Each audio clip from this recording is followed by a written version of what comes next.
I'm somewhere very, very special, not in the UK. I couldn't resist having another French adventure. We're at an iconic lake that's been around for about 20-25 years. It's called Pool in France. There's some chunks in here, up to 70 odd pound. We're going to pit our wits against these very, very tricky carp. Welcome to Le Vlog.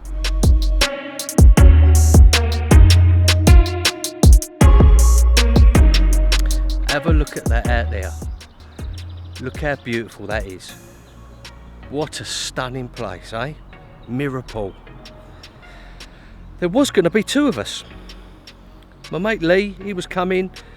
He was going to fish one end, I was going to fish the other. But unfortunately, due to unforeseen circumstances with his business, he just couldn't make it at the last minute. Gutted.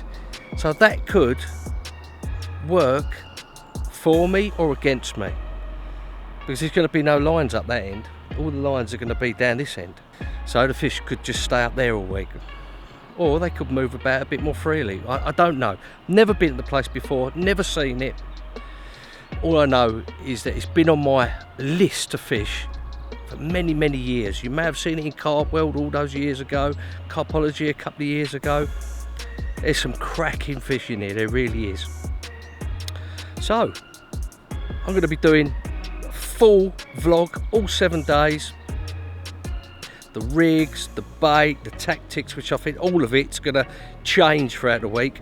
I'm going to do some stalking, float fishing, but they are very, very, very cute, these fish. They use the lead to get rid of your baited hook. So it's going to be a tough week, but we're going to give it our best shot, and you can follow me for the whole full 7 days, full 7 nights of how we're going to tackle it. Hopefully we'll have some nice fish to show you. I've chosen to swim in the middle of the dam wall so I can see all the lake. But for tonight, first night down, I'm knackered from the drive. It's, you know, it's a long drive, but needs must, isn't it? 6-7 hours drive from Calais. Not a bad journey, but I'm absolutely knackered. Not a lot of sleep over the last 2 or 3 days, especially not last night, because I'm buzzing to get down here. Tonight's just going to be putting them out there in the general area, and I'm going to really find a proper spots tomorrow and going forward. Looking forward to a bit of stalking up the other end. So I've got some of the gear down, a load more of it up there in the van, so I'm going to crack on, get it all down, get set up, then I'll come back to you. Okay, right, so we've managed to get all sorted. Home for the week's up. Rods are out, done all 3. My right hand rod is over just in front of it. As you see out there, it's like a boathouse. There's a swim out there over there called a boathouse. Most popular swim on the lake, I believe. No one in it, because obviously I'm here. So I put one right in the mouth of that boathouse. It's about 6-7 foot deep there. Went round with a plumbing rod and had a little plumb and had a look. Other rod, there's a big tree, goes all the way round the bank round there. And there's a big tree that just comes out, and underneath that there's like a sandy spot. That's where our middle rod is, and the left hand rod is down the margin.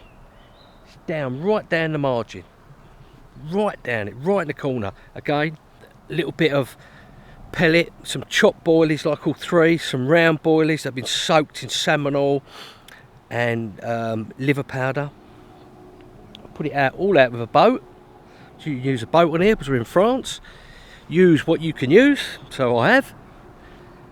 I'll tell you about the rigs I'm using to start off with. They're exactly the same rigs as I used at Tang Monier in Le Vlog 1. Quite long. I'm using 20 pound jackal, Christ and jackal. Really thin, really matte. I'm using the dark one. It's got a real matte covering on it, so it's not going to shine up in the light, but it's bloody bright. I know that, it's so hot, but sweating me nuts off. I really am. I've drunk about 2 2-litre bottles of water since I've been salted. I was sweating like mad earlier on. It's crazy. So yeah, so where was I? I've lost the plot. It must be the heat. I bloody lost the plot, haven't I? I don't even know what I'm bloody talking about anymore. yes, so hook links, right. So I've made it about 12 inches long. I want it really long. I'm using a 5-ounce lead on a clip, and I've only pushed the rubber on slightly. Put it in the boat, foamed it up, all the bait goes in one area, the bait settles down on top of it. Using a Snowman 18mm bottom bait and a little 15mm trimmed down fluoro white, washed out pink, fluoro white on one, fluoro pink on one, fluoro white on two. They're chopped down so it slowly sinks. So with that bit of foam, it hold it up, all the bait goes down, it slowly sinks down. A couple of little bits of putty on there, the old tungsten putty. I'm fishing the fluorocarbon coated line, so I've got a bit of a bow.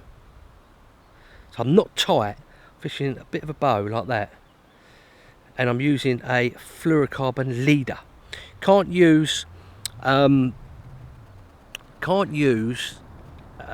core leaders, anything like that on here. So I'm using a fluorocarbon leader.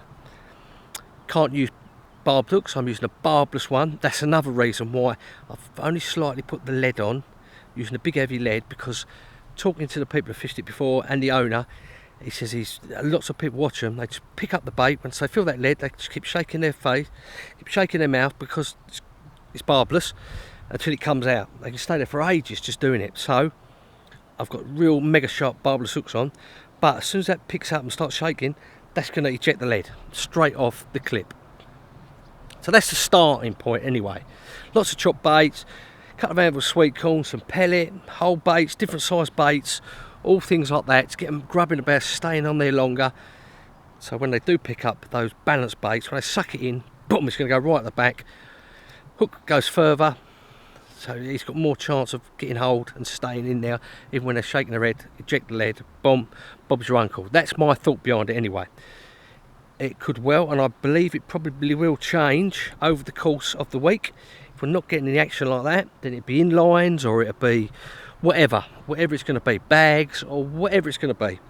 We're going to have to find our way through the week of how we're going to do it. Whether it be singles, I put not loads of bait, but a little bit of bait. A lot for me, but maybe not a lot for you when you come to France, because I don't know what baits on the areas from the guys from the week before. So the first night, maybe two. Not really two. The first night to me is a bit of a write-off because I'm knackered. I haven't been asleep. I've had probably about 4 hours sleep in the last 2 days. Just got them out to light-looking areas from what the owners have told me, what I've read on the internet, things like that. Light-looking areas, and the rigs and baits and situation I've created because of their wary fish. But as I said, that will probably change. Right, so that's where we're at for the first night, day one. I haven't seen anything. Oh no, look, I tell a lie. I had a look round before I decided to fish here. I had a look round. I walked all the way round. There's lots of fish up the shallow end. That's real shallow. This end goes a lot deeper, down to about 20 foot, 15, 20 foot. That end, it goes down to inches at the end. In all the margins, I see fish just skulking around. And even when I was quiet and got close, they just drifted away. Even when I was up on top of the bank looking down, they just drifted away. They knew I was here. They're very spooky on here. I mean, they're pressured fish, big fish. There's some big fish in here. About 100 fish, I reckon, maybe more. Biggest 74, I think. Another one about 16, possibly about 20 50s at the right time of year. Lots of backup 40s, 30s, and 20s. Plenty to go for, but I mean, for instance, look, that big one, that 70 plus, hasn't been out for 18 months. Been seen, not been out, because they're pretty switched on, these fish. I would say this isn't a place for a novice. If you want a challenge and you want to put the effort in, 2 or 3 of you, this is the place to come, because it is a challenge, but the rewards are there. I mean, they're dark, they're humpy fish, big fish, some lovely commons in here, 50-pound commons. It's got everything, everything. So that's what's happening for the first night. I'm going to sit back in there. It's like an oven. I'm hoping for that sun to go down the next couple of hours. So I'm sweating even there, look. I hate the sun, I really do. I couldn't have picked a worse week for the weather. Oh, lovely if you like the sun. But for me, I'd rather go and live in Iceland. So yeah, that's it. I've set my stall out. Tomorrow I'll be skulking around and sneaking around like I do, having a look at baiting a few spots and maybe doing a bit of stalking in the afternoon. It all depends, unless of course we catch one, and that might be the rigs to stay and everything else. But that's what's happening so far. That's the state of play. Day one. I've laid me plan out for the first night, and I am going to get some sleep. So whether I stay awake for the sunset is anyone's guess. But I'd like to watch the lake as it goes from light to dark. But I will be up first thing in the morning to have a look and see if there's any fish showing, or they've stayed up that end, or they come up here at night. It's a big learning process. When you've never been to a lake like I haven't, and you haven't got much information to go on of how the fish act, apart from they're bloody sneaky and they love getting rid of hooks with the leads and all that sort of stuff. And there's some crackers in here. You've got to start, and you've got to keep reassessing it all the time.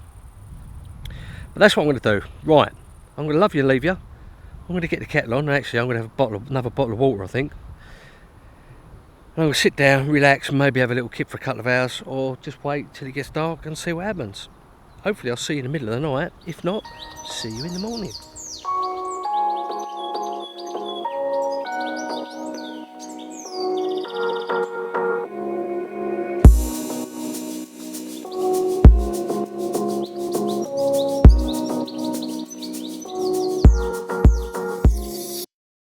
Well, welcome back.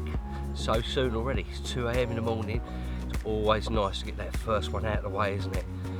On every trip you go, every session you go, trepidation to catch that first one. Well, we caught one. We caught a lovely mirror, middle rod. That rig seems to be working. I had a couple of bleeps just before I had the bite. So whether it's trying to get rid of the hook, I don't know. But they are pretty rig shiny. Let's get her up to show you. Get a bit of water on her. 30 pound, 3 ounces. Lovely dark mirror, lovely scales on the top there. Look at that, look. What a beautiful fish, eh? To start off the French session. Look at her, give a proper good fight, proper good account of herself. Lovely, happy times.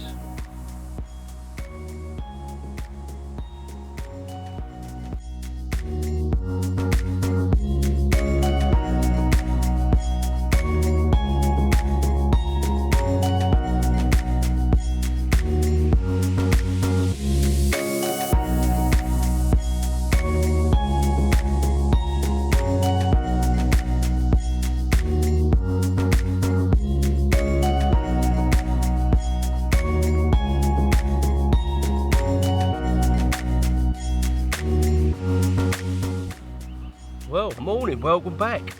We've managed to get another one. We've had another bite as well. Lovely little stockfish, lovely little common. Around about the 20-22 pound mark, I reckon. Oh, beautiful, beautiful fish. The future of mirror pool, I would say. Feisty character, really give me a run around. Little plump. Look at that for a little plump one, look. Lovely little fish though. And the second one of the trip. Well happy with that. 2 fish the first night, can't be bad. Well, I'm going to get her back.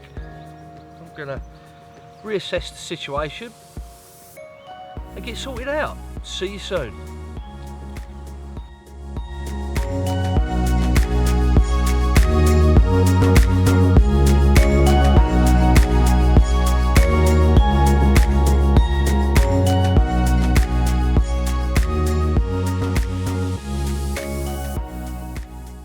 Midday, it's 30 degrees already. Nothing's happened for about 4 hours since I had that nice little fat, plump, stocky common. So I'm going to reel the last 2 rods in. Going to go and get some breakfast. I'm going to show you the facilities available here at Mirror Pool in the hut. So I'm going to reel the rods in. I'll see you up there.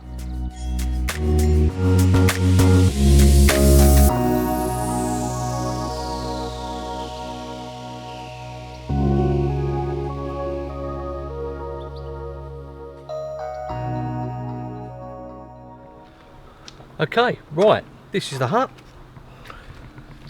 There we go. Give you a little show around. Let's turn that ice up a little bit so you can see. There we go, that's better, isn't it? Right.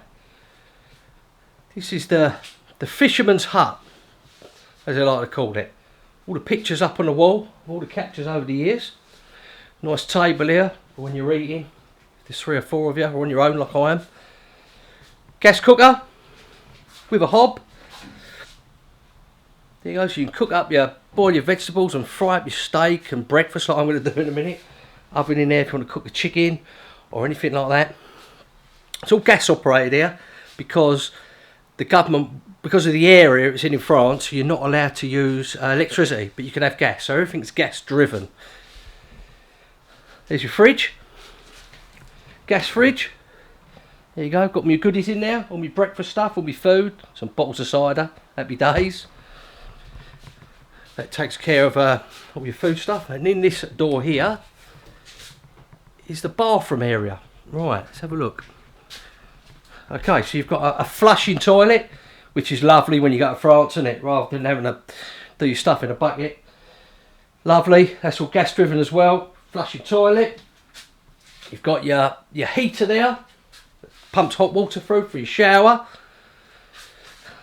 Wash basin, we have a shave and everything else. Mirror on the wall, so you can sort yourself out. And that's that area there. So you've got everything here that you'd need on a week's fishing. The only thing you haven't got is like it's like a big freezer, put your bait in, but not many lakes do have that. But I normally take a selection of air dried and frozen. Big freezer box, plenty of ice packs in there, lasts 2 or 3 days. Then, well, maybe 4 days actually, because I've got an extreme cooler box. Then I just start hanging them up to dry them out and use me shelf life baits as well. So I've never had a problem with bait going off or not bringing enough baits. I bring a combination of 2, put it in the freezer box. Loads of ice packs, keep it tight in there, absolutely lovely. Right, there you go. I thought I'd just give you a quick tour of the facilities that you've got. And if there's anything you need, all you do, Wayne the bailiff, he'll give you his number when you get here. Anything you need, he'll help you out with like redoing the freezer blocks and things like that, or give you advice on where the supermarket is or whatever you need. He's always on hand to help you. Real nice guy, Wayne. So that's that. I'm going to start cooking up my breakfast. I'm going to have a big fry up. Got some black pudding in there, which I love. Can't go away without my black pudding. That's why it's lovely having a fridge. You just stick it in there, get a load of it, stick it in there for the week, and it lasts you a week. Right, I'll see you once I've had my dinner. I'm going to get sorted for the night. Down at the swim, show you the spots I'm going to be fishing and the rigs I'm going to be fishing. Right, see you in a minute.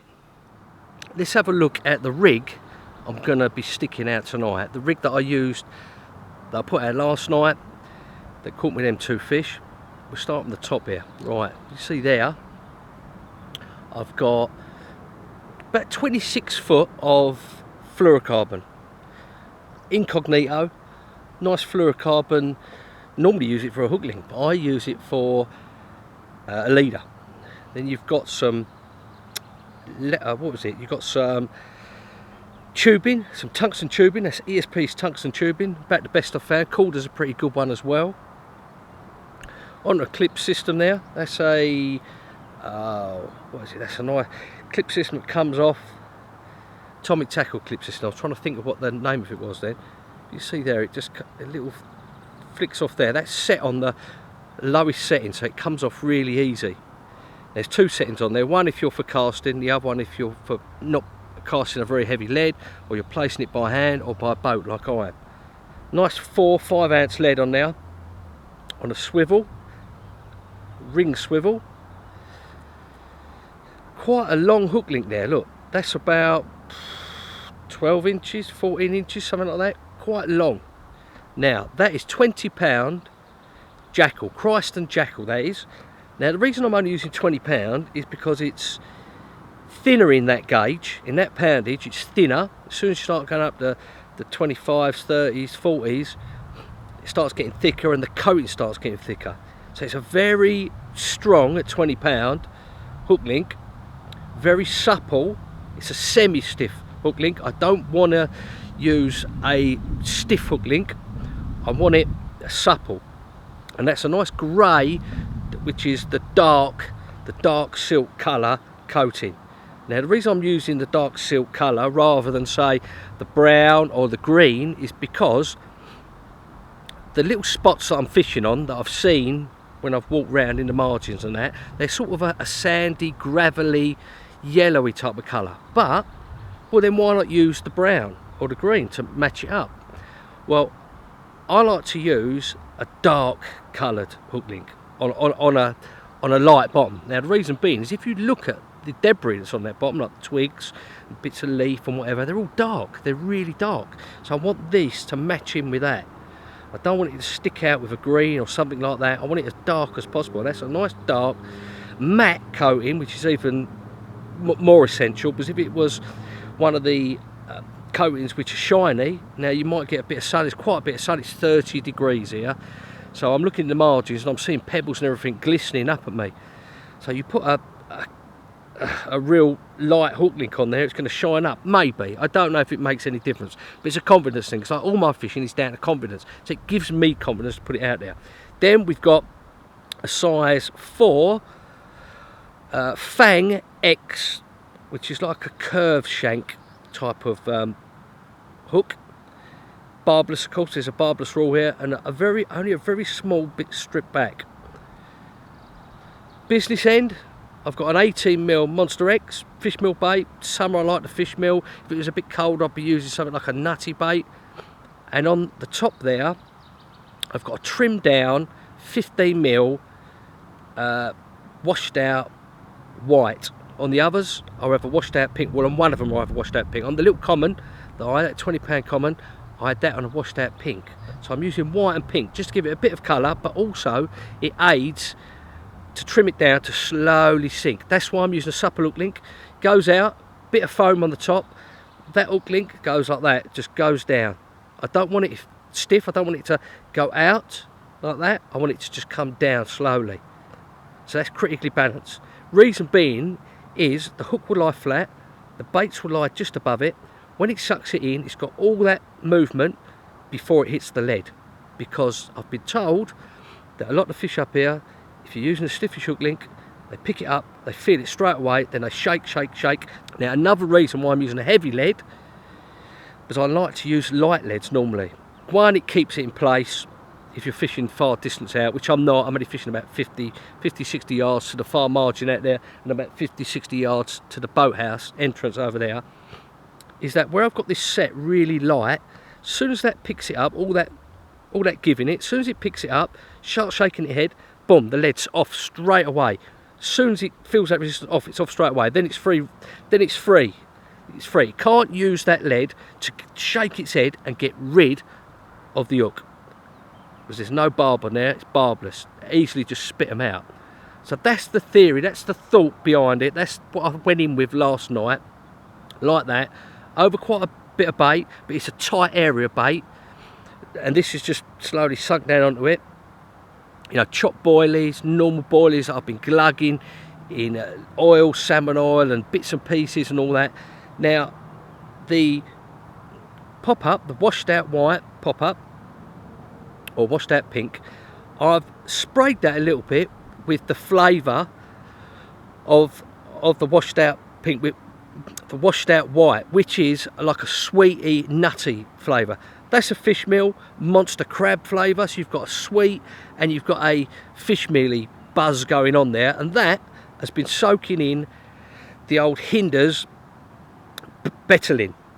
So I use that in the winter a lot, but I also use it if I want to fish the old snowman rigs, or a pop-up, or half the cut of a pop-up on top of another bait, or whatever I want to use it, fleck colour. Even if I'm using a bit of plastic corn, Hinders bettelin is the way to go. I tell you, it just gives it that sweet and fishy combination, and it's such a sweet liquid to put onto your pop-ups, no matter what time of year it is. Plus you've got the betaine, which fish find attractive as well. You've got a lot, plus the monster crab from that. You've got a lot going on. You've got a lot of flavours, a lot of smells, a lot of bait kicking up, and that little sight, that little white, it's a little bit different to the freebies that are out there, but there's no sugary stuff out there. There's pellet and there's boilie, matches the Monster X, the fish meal. So that might be something which is a little bit different, a little bit sweeter smelling, which they might home in on with the colour as well. They might home in on it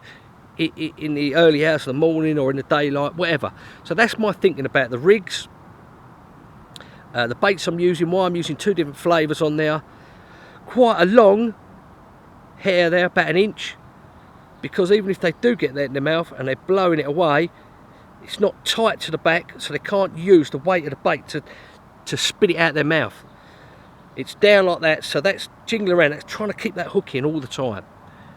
So that's a little, the thought process, whether it's right or wrong I don't know, but it gives me confidence putting that out there. That's my first port of call when I go to France and I'm fishing the far margins or anywhere in France. I always fish that type of rig. So I'm going to get these tied up. I'm going to redo the 2 I've had bites on, because I want extra sharp hooks on there. May even sharpen it up myself, but these are pretty damn strong, these Fang X's.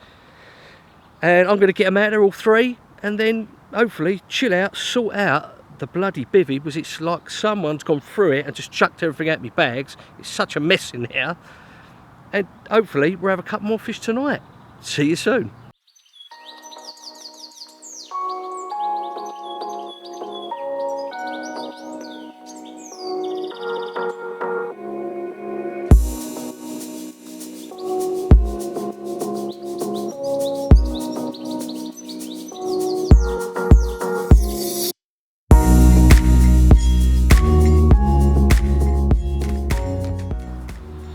Right, I'm just bringing in the last one that I've dropped now.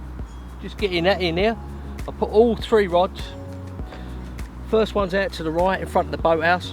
The other 2 have gone where I caught one from last night, and a new spot, as I was fishing down the corner. Now I'm fishing across to the tree line, about 50 yards this way from where I caught the other one. On the shelf, I've just dumped the bait and the rig, and I'm just getting the last one in. So I'll just get this boat in anyway. And yeah, I'm feeling pretty confident for tonight. I've had a good sleep, and I'm rearing to, look, I can't even drive this bloody thing. It's going all over the place. Oh my God, look, I don't even see it. It's going backwards and forwards, sideways. God, I hate these things, but they're a tool to be used when you're fishing in France, aren't they?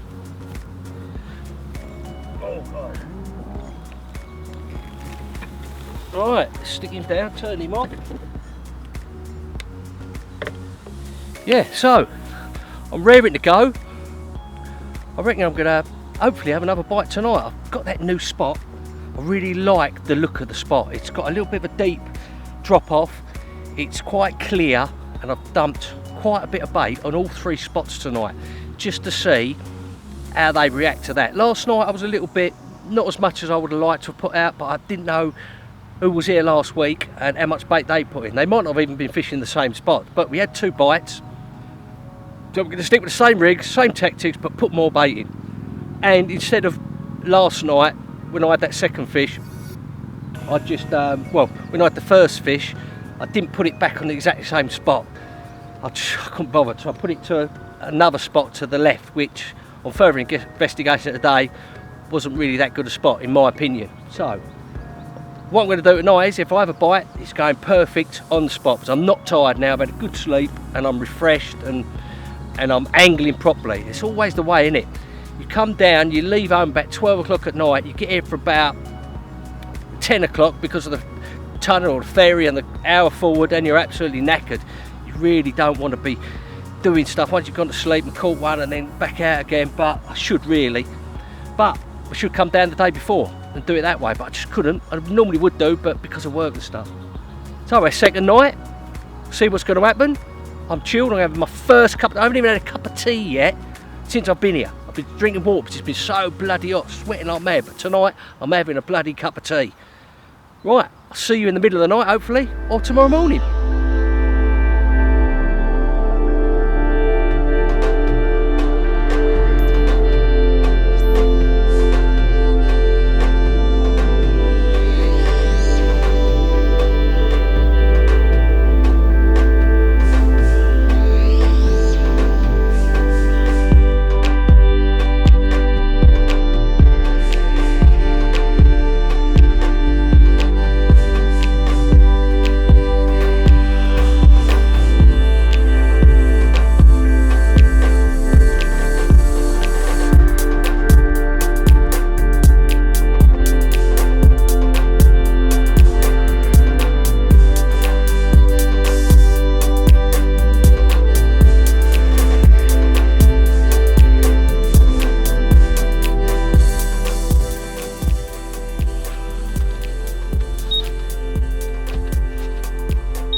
Morning. Well, another eventful night last night.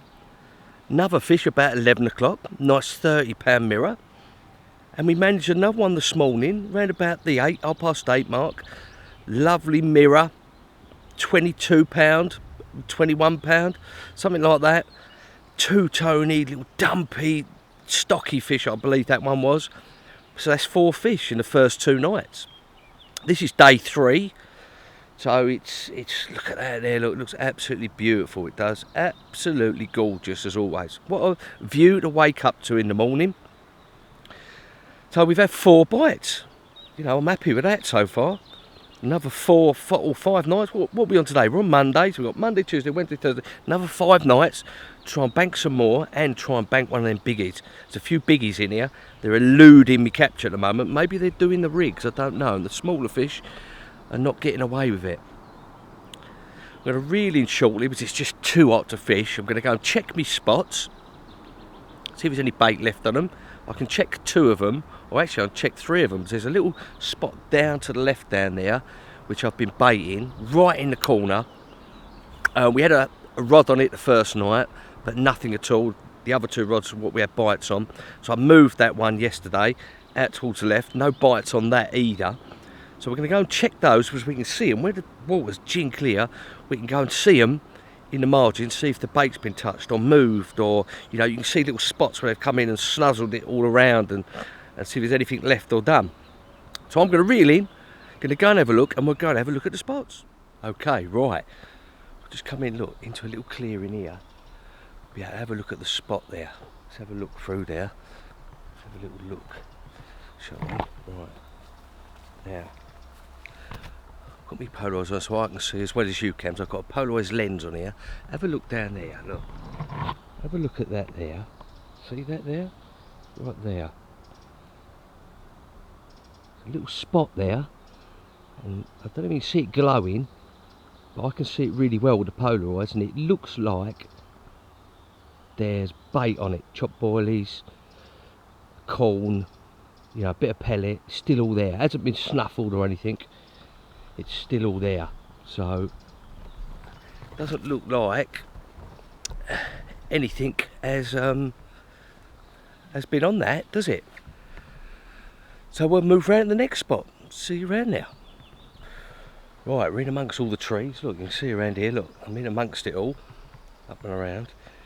There's a little spot just down here, just down there, where I'll bring the bow into, and I'll still see the bait on there as well. In fact, there's loads of like little small roach eating, pecking at the boilies and things like that. So that's all still there. That hasn't been touched as well, and that's the rod I haven't had a bite on as well. So we'll go and check the 3rd rod, the one I've been getting. I've had 2 bites on. We're going to have a look at that, see what that's like. Okay, right, we've got through to the 3rd and final spot, which is down there. Right down there, I don't know if you can see it. There's a bit of a stump sticking up, and about 3 foot past it is where I've been catching. I've had 2 of my 4 fish. So that looks like all the bait's still on there. Some of it may have been snuffled a bit, so we've definitely had a few visits to that one while the rod's been out there after I caught the other one earlier on in the night. So, but look, this is the reason why I chose this spot as well is because it sort of comes round here. It's like a little bit of a point before it goes into that corner down there. I've got another rod, but it's sort of what I've found is happening is the fish are spending a lot of time up that end of the lake during the day when it gets hot. You know, like it is now, bloody 28-30 degrees. They're just cruising about, chilling out there, not really doing a lot. And then as dusk falls, you'll see them showing down that end, and then they're moving up gradually, and then about 10, 11, 12 o'clock and getting a bite as they get to here. And in the morning they must be going over, doing a lap and going over to there, and I'm getting the bites about 8 o'clock in the morning over there as well. So I've had 2 at 8 o'clock over there, 1 at 11 o'clock, 1 at 2 o'clock in the morning here. So I've got to try and find another area for me 3rd rod where I can hopefully try and get a bite. Right, that's my little bit of investigation going on. I'm going to go and have a shower, get up the shop, see what biscuit of the week there is, and come back to you. See you in a while. Well, That was absolutely gorgeous. Had a lovely shower. I feel brand new now. I feel fighting fit to get the rods out for the night. Have a lovely chicken dinner as well. Went up to the shop, got some provisions, a bit of chicken, salad. Yeah, that was lovely as well. Some proper French stick. You can't beat French stick from France, can you? Loads of butter on there. Really enjoyed that. Right, and I'm ready now to get the rods out for the night. So I thought I'd go through how I bait the baiting approach, how I use the bait, what bait I use, and how I get the boat to the area, all that type of stuff. So right, so have a look down there. I've loaded up, I can't see with this sun. I've loaded up the boat already. Now what I do is I go through a process with this. First thing I do is I'll stick the hook link in up through the boat, close the boat door, the right hand one or the left hand one. Get the rig with a bit of foam on it, hang it over the side. Then I put a nice layer of pellet, ellipse pellets from Hinders, or whatever pellets you want to use. I just favour them. They're really oily, it's really hot, water temperature's hot. I want that oil coming up, trying to track the fish down on the spot. Next, load of chopped baits, Monster X that I'm using, load of chopped up baits. That goes to the next layer. Next layer is whole baits that have been soaking in the salmon oil. They're really glistening. They've got loads of salmon oil on them, and I give them a little dose just before they go in as well. So another layer of that. So I'm using quite a lot of bait here, and I found it's working. So I'm getting bites on the rods. I'm using a lot of bait. I'm getting bites on them. Next, couple of handfuls of the old golden corn, the old sweet corn, just to give it a little fleck of colour out there. If they're swimming past and they see a little fleck of yellow, you know, attracts them to the hook bait, which is white or pink. And then last thing I do is I put the hook bait on top of all that.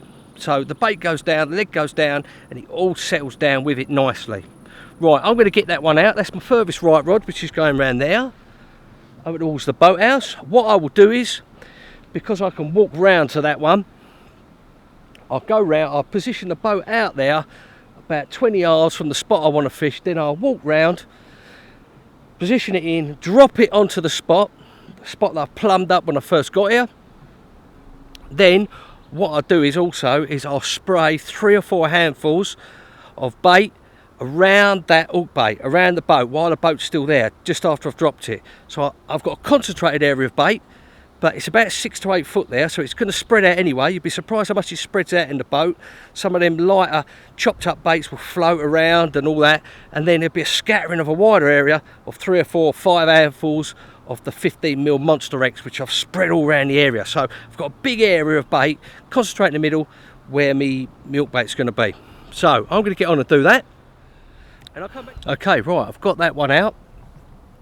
As you can see, sprayed a bit of bait around it, put it on the rod rest. What normally happens, because I've got a heavy line on, the crystalline, which is a copolymer coated fluorocarbon, it's very heavy, so I've got to real tighten up to it so the bobbin's at the top, because most of the bites are a couple of bleeps and a drop back where they're getting rid of the lead, boom boom boom in the mouth, boom, lead comes off and they're away. So I've got to be right on it straight away. That bobbin's got to be right tight to the top, but because it's a heavy line, you're still going to get that nice bow in the line, so it's not right tight to it, so the fish come in and bounce off it and go, oh, what's that? They can feed. It's like that, but it's still tight. That's the thinking behind it anyway. Right, I'm going to get the other 2 rods out. I'm going to get them done, get them all sorted, get them out there. With these ones are a lot easier because I know exactly where I go to. It goes to just underneath that tree. I can see from here. Boom, I drop it. And the one to the left as well, there's a marker on the far bank where someone's tied a bit of plastic around it. So I know it's a spot. So, and we're going to fish a slightly deeper spot on this left-hand one tonight. I'm just not sure they're coming up those margins because the bait's still there. So there's still a marker there, but I'm going to come off the shelf and probably about 6 foot down. So whether those big old chunks are swimming about in the deeper water, which I suspect they are, because I had another look up the other end earlier on, about an hour ago, and there's probably 10, sort of 20, 30 pounders just sort of swimming about, doing nothing, sitting underneath the trees, but I didn't see any big ones. They could well be in the deeper water. So that's the plan anyway. Tomorrow, or the day after, tomorrow's Tuesday, day after's Wednesday, I'm probably going to get me little float rod out, bit of float, couple of bits of corn, couple of pouchfuls out there, and I'm going to try and stalk one of them. Now that will be fun, won't it? I'm looking forward to that. See if we can get one to take a take a couple of bits of corn on the float, catch one on the float in France, it'd be lovely, wouldn't it? So we'll give that a go as well. Well, I'm going to get these out, I'm going to settle in for the night. I'm going to stay up late tonight, bites will be coming to 11, 2 o'clock, 11 o'clock at night, so I'm going to stay up as late as I can before I hit the sack, see if I can get, you know, if we get that by 11, 12 o'clock, I'm ready and waiting. I don't have to get out the bag and stumble around and all that. I can be on it straight away. There's a couple of little posts sticking up, as you saw when I went round and showed you the spots earlier on. Last thing I want to do is just get wrapped around one of them. Right, I'm going to get sorted, going to get these two out because look at that, it's scorcho still almost 30 degrees. It's 7 o'clock at night. And I just want to get sorted, settle down, get a cup of tea on the go. I've had one cup of tea because it's too bloody hot. I love it when it gets a bit cooler. I'll get that kettle on, have a cup of the old cup of tea, a cup of the old Yorkshire. Right, I'll see you later on tonight, hopefully with another one, bigger one hopefully this time, or in the morning when we'll see what's happening. See you soon, guys.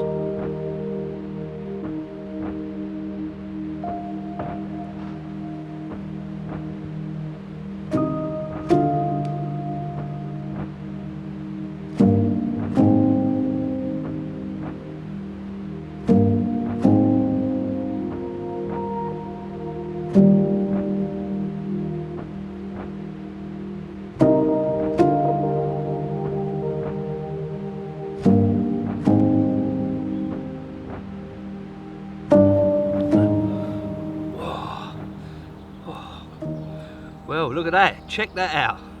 37.4 common, biggest of the trip so far. Well chuffed with this one. What a fight it gave me this morning. Absolutely lovely. Oh, mirror pull. Love it. Right, let's get her back, fight another day.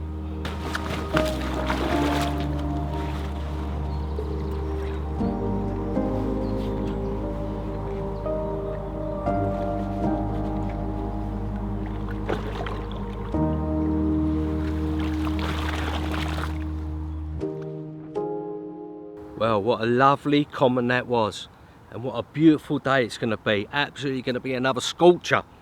So I changed my top because it absolutely beat me up, that fish. It absolutely got me absolutely soaking. And I thought, well, I'm going to make myself a nice cup of tea, and we're going to do everyone's favourite, the biscuit of the week.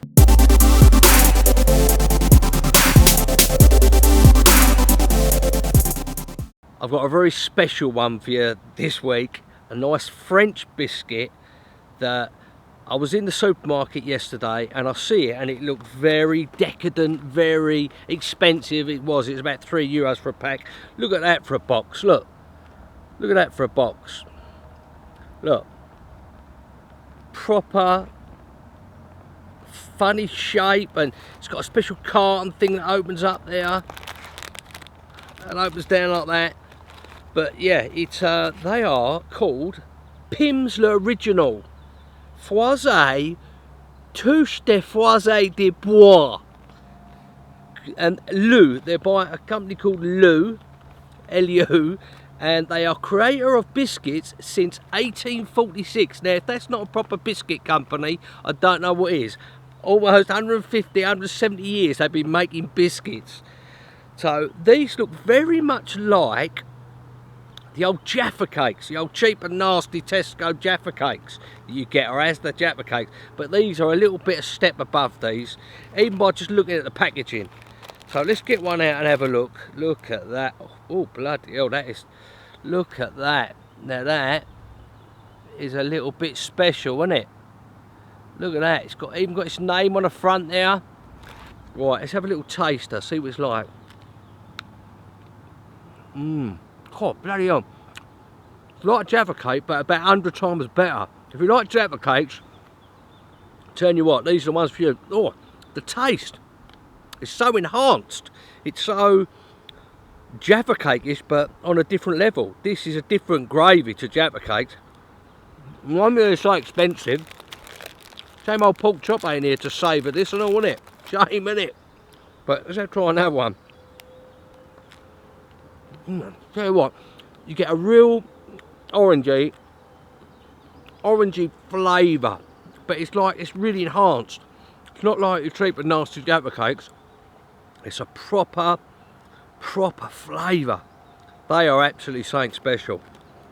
Guys, if you come to France and you go to Carrefour or Intermash, the supermarkets, check out Pim's L'Original Français Touche de Foie de Bois, whatever that means. But this is a bit of a strawberry twang to it. So check them out, guys. Check them out, right? Look at those bad boys. Right, that is Le Biscuit of the week.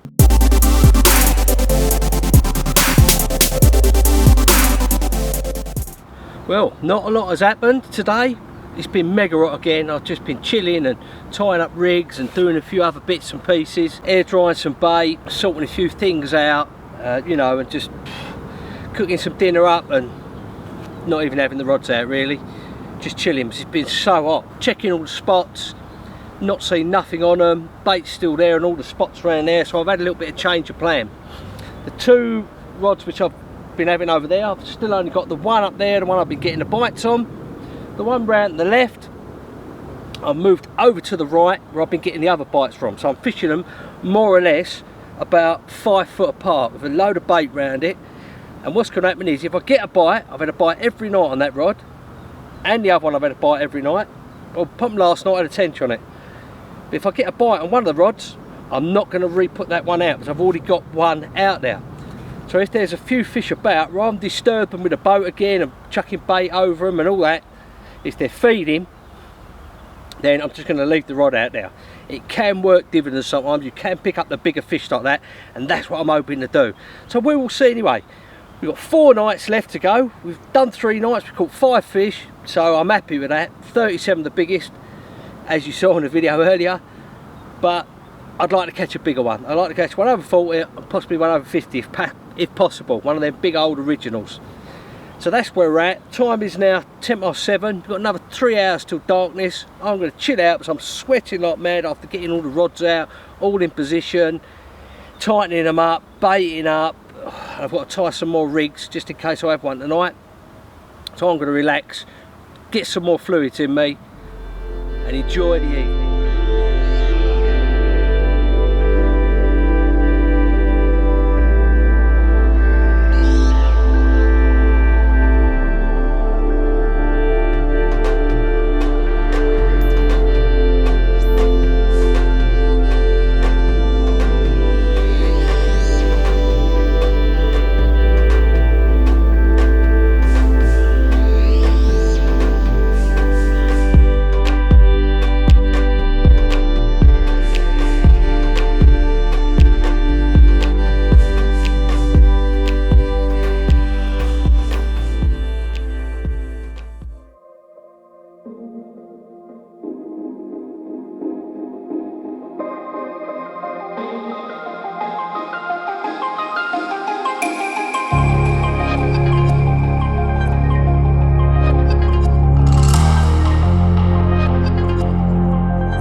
Morning.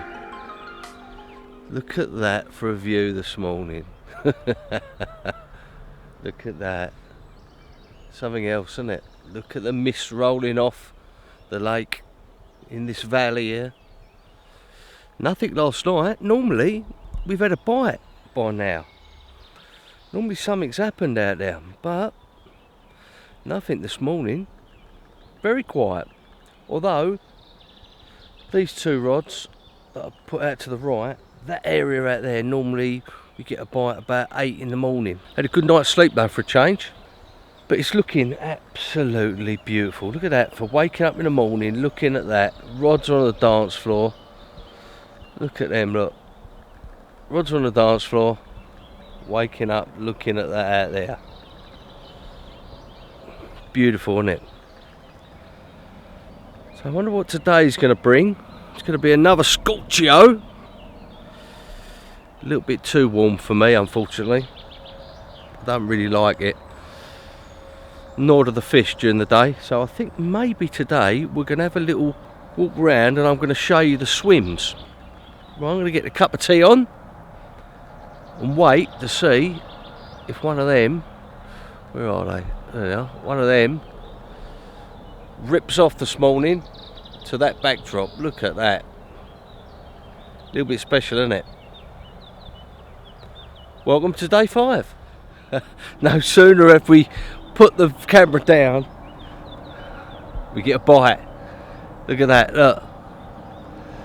Nice mirror, £30 plus, I suppose. Looks lovely. Have a look at that in there, look, look. Look at him in there, look.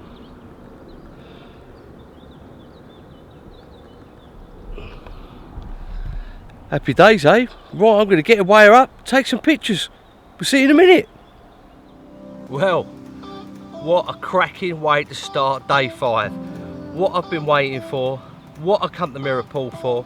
A big, deep body, big shouldered mirror, £45.13. Absolutely blown away by this fish. Let's put a bit of water on her, get her up to show you. And it's, yeah, it's what Mirrorpool's all about.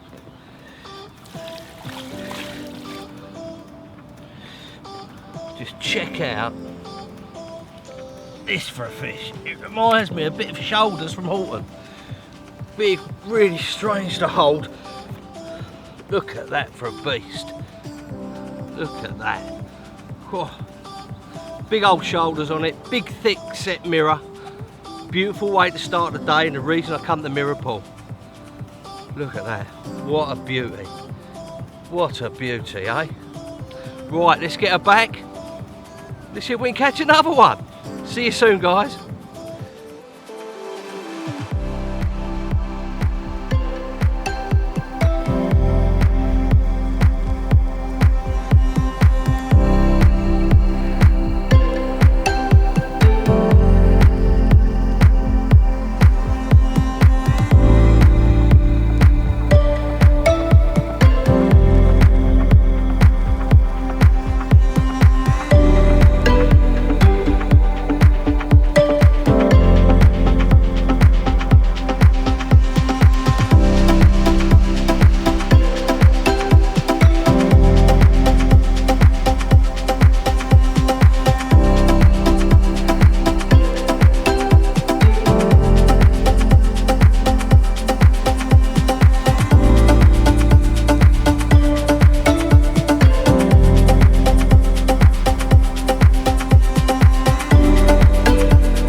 Welcome back.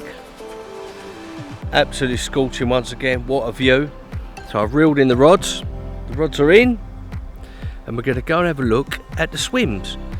Just tell you a little bit about the lake, names of the swims and the areas to fish.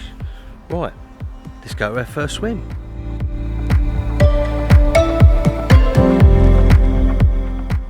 Okay, this is just along for arm fishing. This is a swim that's called the Down Wall Pylon, as you can see behind me. Right there, there is the pylon. Now, in this swim, I suppose it goes out for about 20 foot. It's down wall, it's just typical French lake in a valley that's been dammed up one end, which is deep, and the far end, which is shallow. So this is the deepest end. People do catch them on zigs out there, but a lot of the time they catch them along the tree line out there. All the way along the tree line. There's a little shelf that comes out before it drops down, and right in this corner as well, which is a spot which I've been baiting, but I haven't seen nothing on it yet. So that is the pylon swim on the down wall. Let's go all the way up, almost to the end, where we will be going to the double swim. Right, let's go.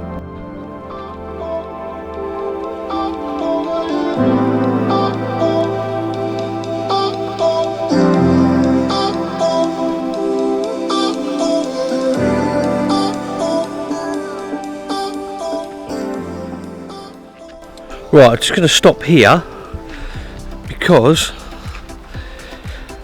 Looking across from there, these are down there, these are all the tree lined bank. I'll just show you. These are the tree lined bank that you fish across from the swims over the other side, and in the corner there in the pylon swim that we just come through. So little shelf that goes out before it drops off, and that is good areas all the way along. There's loads of areas along there where you can get bites from. Right, let's continue our trek.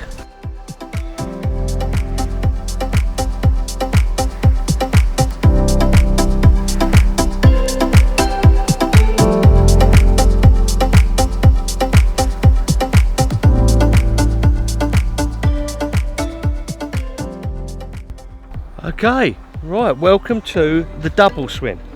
It's called a double swim because you've got one little area there and the main area there. Really, you only get one person in there. This covers all the shallows up in this area. You can fish across over there. Look, you can probably even see there's a fluorescent sort of bit of rag or something. That's one of the areas, and another fluorescent rag over there. That's two, and another one over there even, right in the corner. This are three sort of spots that people fish to. Although you can catch them in the margins here, it's quite shallow, it's 3 or 4 foot deep. Wind's blowing down here, lovely, isn't it? Looks really, really nice. That's another swim over there called Suicide. That fishes across to your right. But yeah, this is another good swim, can be. Not a lot of people fish it. They tend to fish the two main swims and the down wall. So I'll just put my specs on, see if I can see any fish.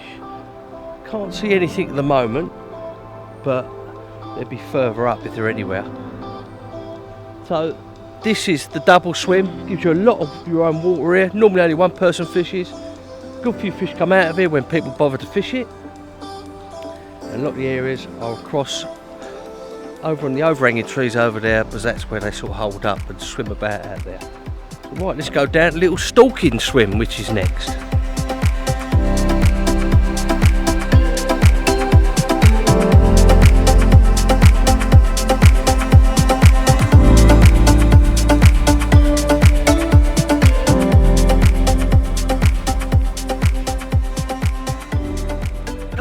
This is the Stalking swim. If you look out there, this is the shallowest tip of the end of the lake. It's inches up there and only feet out here. Fish spend a lot of time up here in the margins, scooting around, chasing each other, doing their thing, especially when the weather's like this, 30 degrees. They do like it up here, and it's definitely worth bringing a float rod or just flicking out a couple of bits of corn or a little 1 ounce lead with a rig on, just to see if you can catch one if you're struggling, because they do get in here a lot of the time, these fish. They do love it. In fact, I'm looking now, there's a couple of small ones. Small ones do like it along here. They definitely do like it. But you can catch the bigger ones here as well. But it's a nice way to spend the afternoon. If it's too hot, come up here, flick a float out, see if you can catch one. That's a little Stalking swim. Next we're going to go all the way around to the first swim on that bank, which is the Suicide swim.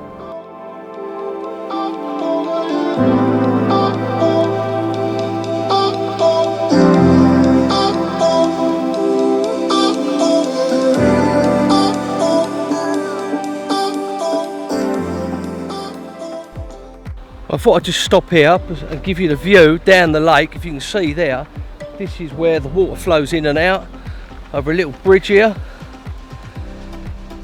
You can see I'm fishing right up the other end of the lake. That's the deep area, and this is the shallow area.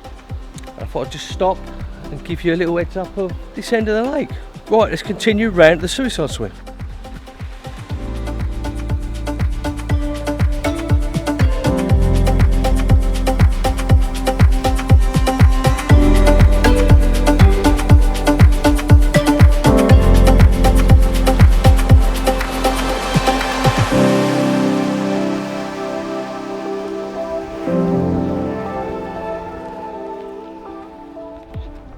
Right, I thought I'd just stop just before to show you this area. Suicide swim's just up there, but this is the area. These are all the snag trees we see from the other side looking over of where people fish to in the double swim.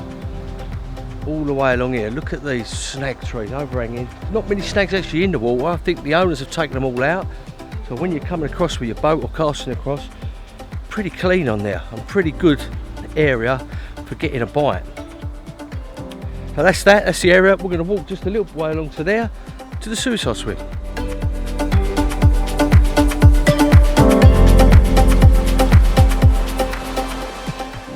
Okay, this is the suicide swim.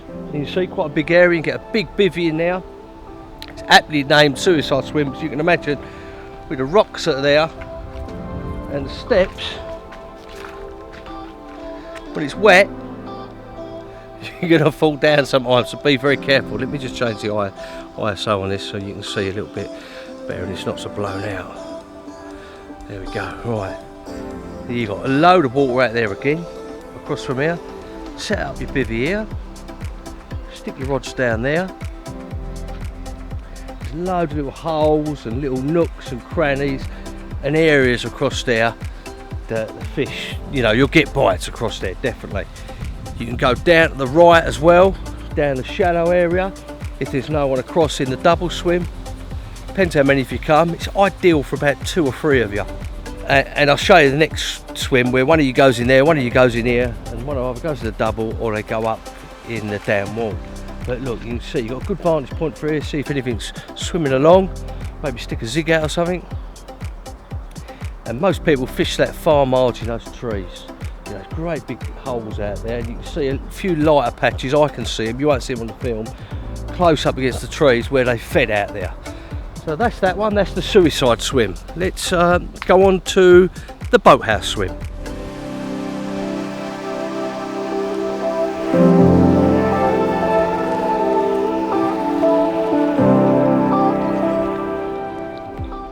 That's the boathouse swim down there. Some people, they set up here, a bit more shady, a bit more out the sun, and then have their rods down there. Let's have a little walk down there and see. Minding the steps, little steps there. Okay. Let's put the old glasses on because it's pretty damn sunny, and put the old ISO up so you can see me properly. Right, okay. Right, that's the area there. You can stick a bivvy there if you prefer to fish along that bit. There's the boathouse, quite a famous swim this one. Lots of big fish have come out of here over the years.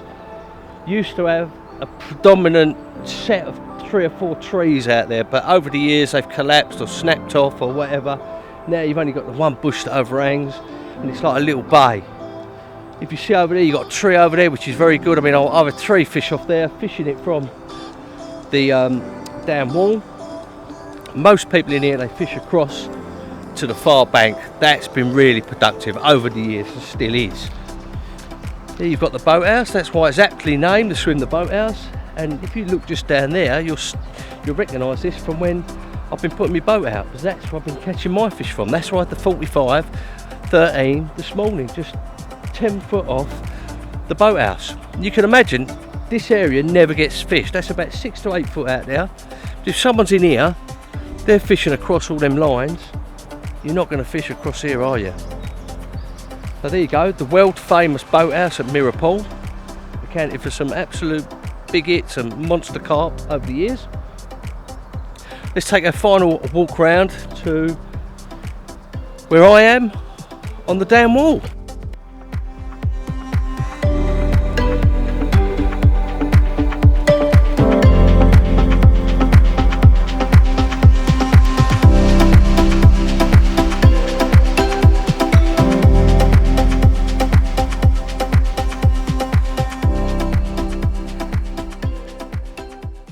Okay, let me just change the ISO because that is murderously, absolutely crazily too bright. There we go. Okay, right, yes, as you can see behind me right there, that's where I am. I'm in the main dam wall swim. This here is, I think this is right hand dam wall, or yeah, I think it's called the right hand dam wall. So you could have 3 of you on here, but it's a bit busy if you've got 3 of you on here. Normally if you've got 4 of you on here, some of them fish the right hand side, some of them fish the pylon to the left of where I am. As no one else is here, I've gone in the main swim and I'm fishing to either side of the lake. Got some good areas again. From here you can go to the boathouse, and in this corner straight out as well with zigs and things like that. So you've got a few options. let's go on to my swim. And this is the main down wall swim, apparently, unless I've got it wrong. But as you know, I've been fishing out to the left. If no one's in next door, you can fish out to the left a bit more.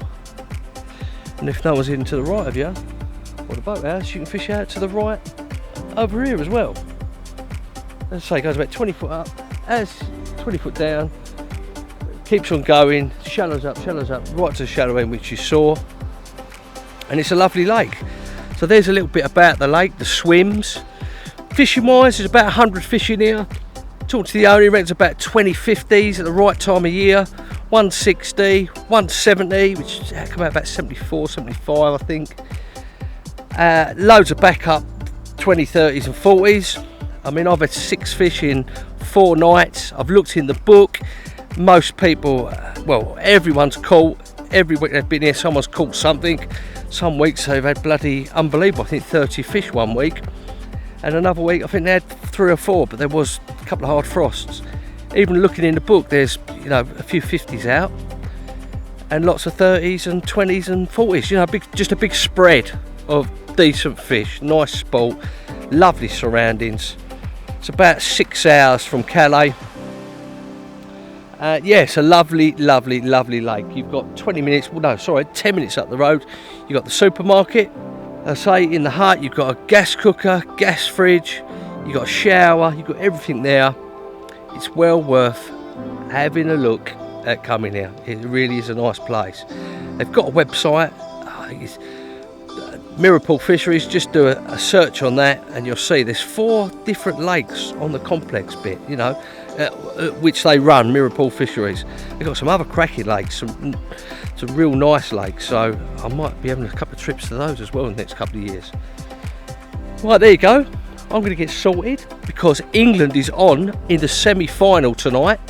So I'm going to have a shower, get sorted out, get tidied up, have an early dinner, because I'm just going to be unbelievably excited and nervous, and I'm charging up my iPad and everything, and no more luck, all internet connection to get cut off to this region tonight, won't it?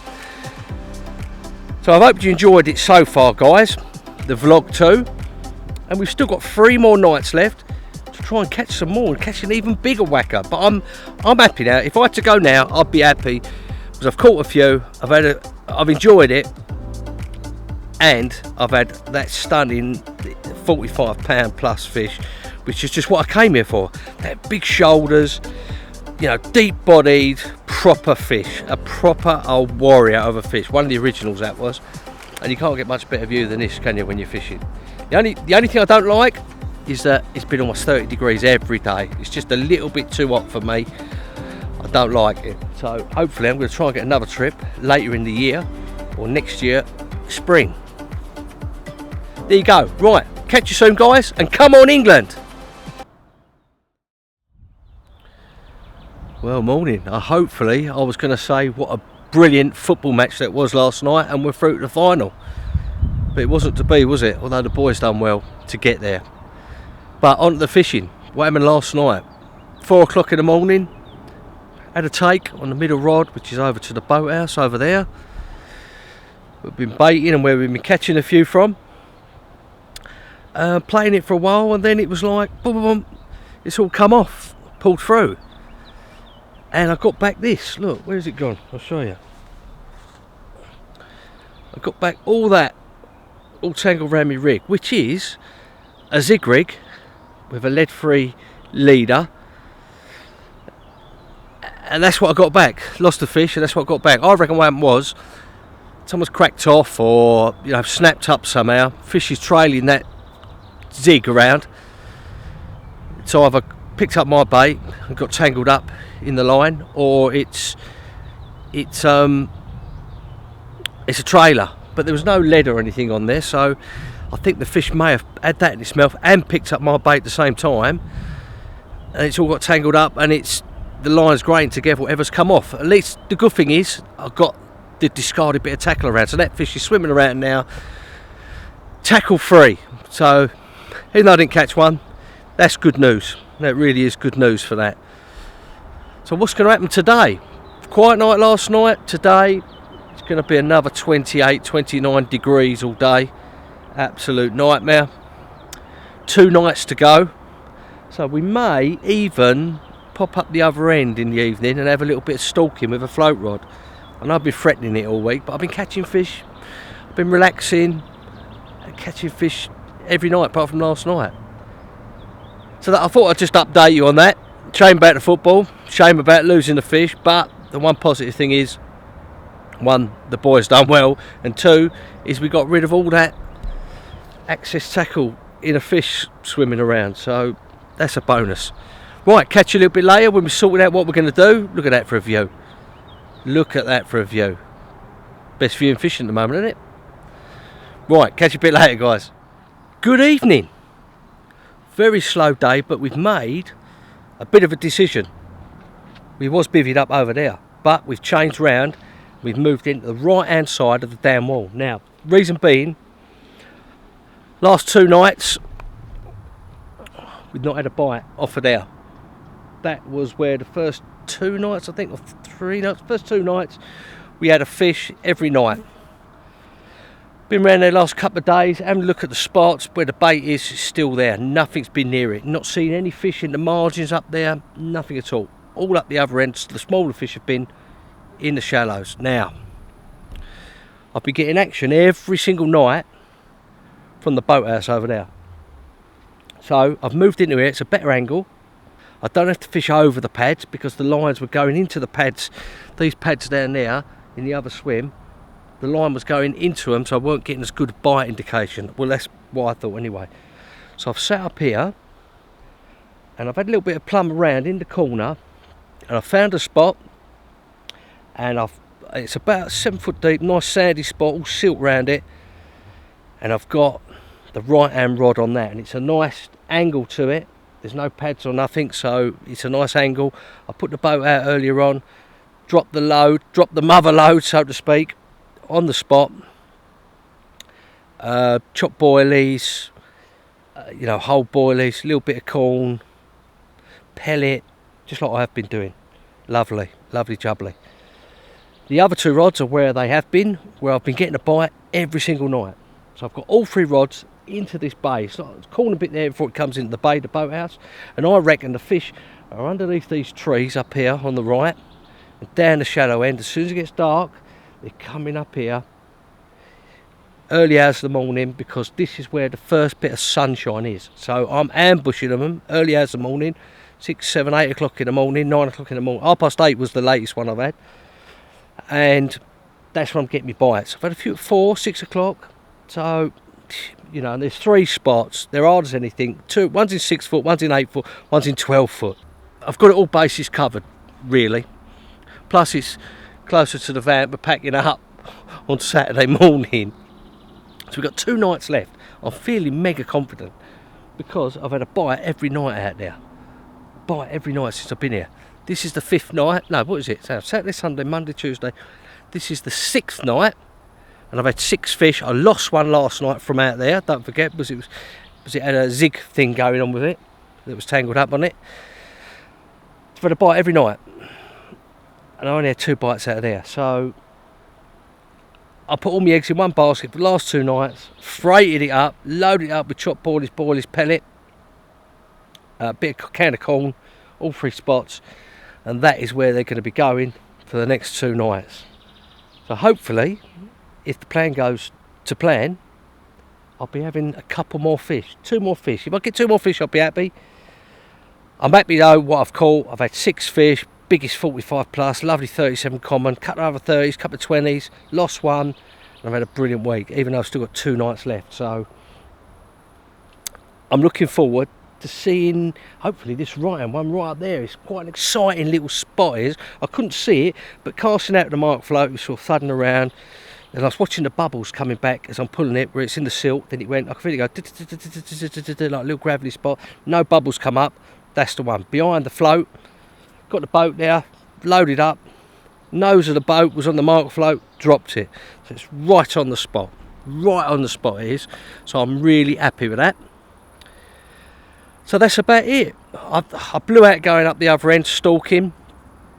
with the float and the corn, but I'm going to do that tomorrow. My last day tomorrow, Friday. I couldn't come here without going up there and stalking. I see fish up there again. Didn't see any big ones, just, you know, 20s, maybe 30s if I was lucky, but it's a bit of sport and something I wanted to do as soon as I knew there were shallows up there and I see the fish. So, but I've just been concentrating on this area, this end. Not seeing anything floating around, not seeing anything where they normally catch them from. All the way over there, nothing at all. Really, really, really quiet. There's bait, I put bait, I've had rods out there, nothing's been there snuffling or anything. The bait is still where it was, hasn't moved. So that's us, that's the plan of action from my 6th night. That's what we're going to do. All the bivvy and everything's set up. I'm all going to chill out. I'm going to make myself some dinner, 5 to 7 at night, 2 or 3 hours before dark, and get some bloody shut-eye. It's been another hot one. I'm absolutely baking solid. At least you get a little bit of respite here in the evenings. You get a little bit more shadow, but you get the sun first thing in the morning. Right, catch you hopefully early as the morning with a whacker. See you soon.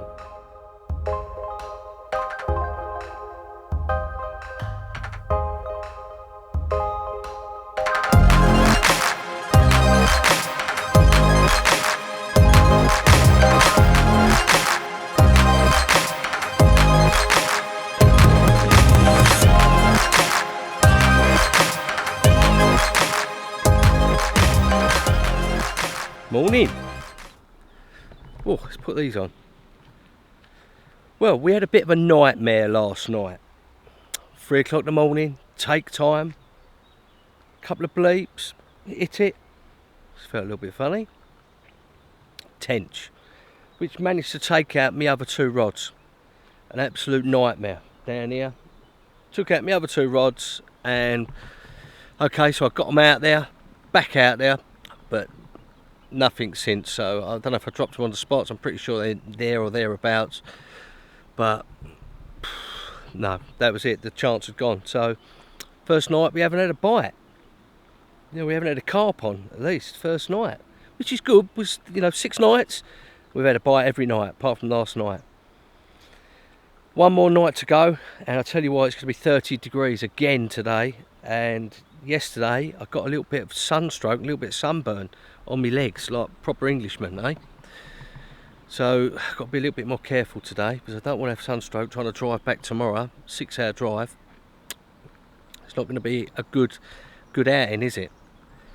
So today, what's the plan for today? Well, I'm going to start wrapping up a few bits and pieces and all that, and get all sorted and put the essentials away in the van, ready for a quick getaway in the morning. About 9 AM we're going to get our train about 5.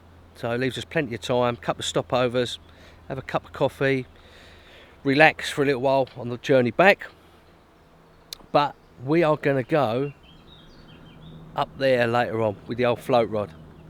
As I promised all week, I've been saving myself. I've been dying to get up there with my float rod, but I thought I'd save myself for the last day when everything's more or less packed away, and I've caught a few fish up this end. I'm going to give it a go up there. Can of corn, float rod, landing net, weigh mat, and yeah, that's about it really. And we're going to go up there and we're going to try and stalk one out. Don't care how big it is, just to catch one on the float from Mirrorpool, eh? Be nice, be good, be exciting anyway. So I'm going to crack on. I'm going to have some breakfast, start taking a few non-essentials back to the old carp mobile, and try and keep out the sun today. Then we're going to go up there and see if we can catch one. Catch you soon, guys. Right, we've actually made it down to the shallows. Look at it out there. Look at that out there. And there's fish about. All I'm armed with is a can of corn, Jolly Green Giant, float rod. I'm just going to hook a couple of bits of corn onto a size 8 hook. Feed a little bit out there and see if we can catch one. Been waiting for this all week. I thought I'd leave it to the last day to try and catch one. So I'm going to put a couple of handfuls out there, see if any fish come around, and then get the float in position. See if we can catch one, stalking in the shallows.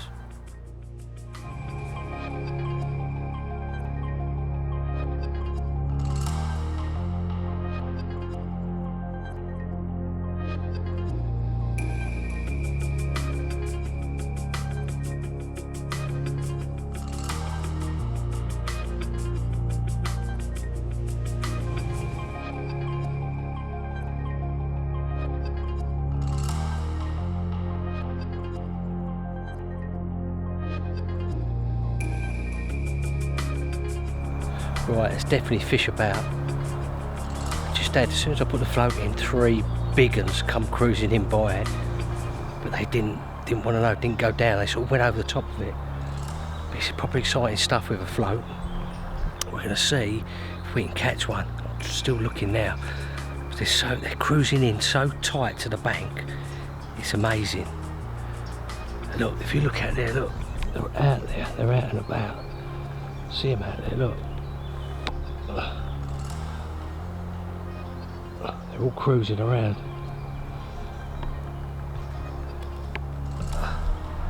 So, what we're trying to do is get them to come in a bit closer. See if we can catch one. Don't want to go towards the water's edge too much and peer over. So I want them to feel like there's no one here. Look at that there, look. Look at the bubbling going on down there, look. Look at that.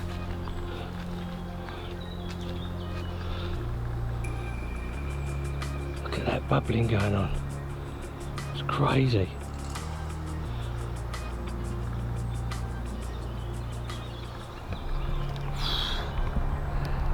They're proper sheeting up down to the right. I'm going to have to reposition the float, I think, right on top of that. Definitely going to have to reposition it right where all that silt and everything's coming up. Right, I'm going to reposition it before while the fish has moved away a little bit.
Well, here we go. Check this out. Little low 20 warrior stalked in the margins. Look at that. Unbelievable, eh? 2 bits of corn. Can't say fairer than that. That's why I've been waiting all week to catch one on the float. Let's get her back and see if we can catch another one. Well, definitely seems like they've done the off. They've vacated the area since we had that fish. I've given it another hour or so, and the odd one's been drifting in and out, but the majority of the fish, I think, have moved off. So I'm going to wrap up now, get back, have a shower, get all sorted, get some dinner on, get the rods positioned for my last night at Mirror Pool. Well guys, I've got all sorted. After gear is packed away in the van. I've taken the top off, the shell off the bivvy. Most of the kit's gone up there. We've had a lovely dinner. Lovely dinner. All right, probably the best one I've had all week. Cooked it up, took me time, got all sorted. And yeah, it's looking good for the last night. We've had 7 fish so far. I'm overjoyed by that one today down the shallows. But I'll tell you something which was a bit strange. Really weird. Not weird though, really, when you think about it. I caught that fish down there, and then about another hour and a half, I persevered up there, thought they're going to come back in. They totally disappeared. I walk up here, the first time this week I've seen fish out in front of here. It must have scared them so much from catching one, they came up here. They were jumping about, bubbling up, swimming past the rods. Couldn't believe it. I haven't seen nothing all week up this end. And then as soon as I catch them up the other end, they come up here. So I was just thinking, because I'm the only one on here, they knew I was here. They knew I was here. They just so switched on, and they've stayed up the other end. Occasionally they've popped along the margins, and I've managed to nick one or two. So I'm hoping to catch one tonight. If they've stayed up here, I'm hoping to catch one, because I haven't seen nothing right down the other end. Every evening now, I'd see 2 or 3 popping their heads out down the shallows. Not seen nothing for hours. Nothing. I reckon they're all up here. So we may be in for chance of another one before we go in the morning, early o'clock. Right, I've just got the rods out, same spots again. Put the boat out, one round to the right, and then took the boat out. I put it out. I put 2 with the boat full up with a bit of sweet corn, chopped boily, pellet, out to where the boathouse is. Look, if you can see that over there, out of the boathouse, dropped it off with the boat, all nice, went down perfect, just right next to the marker float. So happy with that. Brought the boat back. Look, there's one there now. Look, I don't know if you can see it out there. You probably can't. But one's just come up out there. Right out there, right in the middle of the lake. And I haven't seen nothing there all week. How mental's that, eh? How crazy is that? Nothing all week. And then one pops his head up out there. So yeah, third rod went out the same area as well. I've got one in 6 foot, one in 8 foot, one in 12 foot.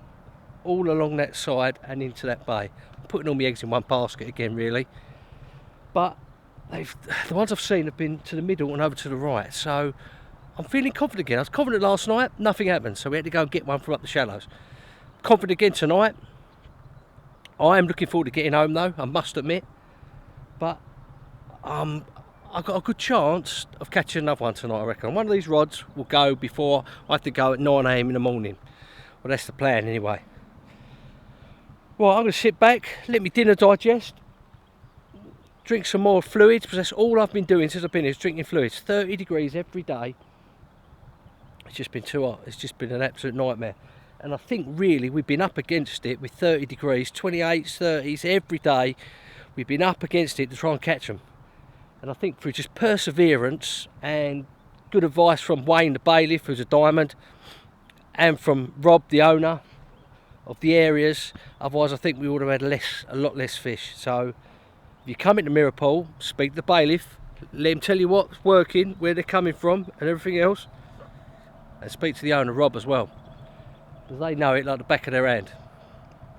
And if it wasn't for them, I mean, I would have caught a few fish myself, because some of the spots they've gone, oh right, okay, yeah, right, yeah, but yeah, have one down there towards the boathouse, good area, and that's where I've had most of my fish. Right, so that's it. I'm going to crack on, get sorted for the night, early night, up early in the morning, hopefully with a big whacker to send me on my way. Big Fish Friday, isn't it? And yeah, see you in the morning, guys.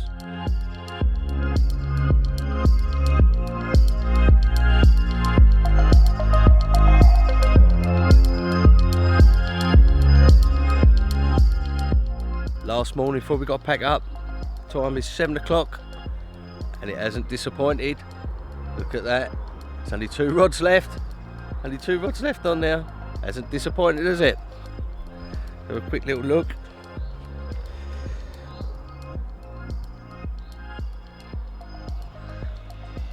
Right. Nice little mirror. Let's get her up. Ooh, what a week I've had, eh?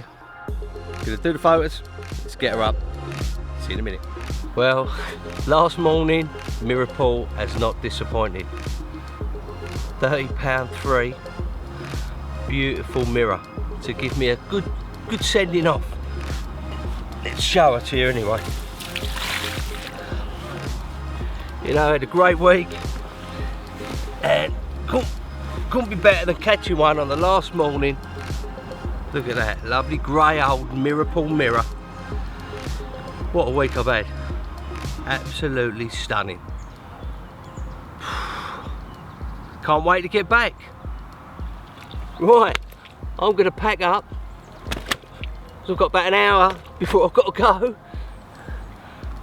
and get the channel tunnel. So, one last look at her. Thanks for tuning in, guys. And let's look forward to the next adventure together. Mirapool. Awesome.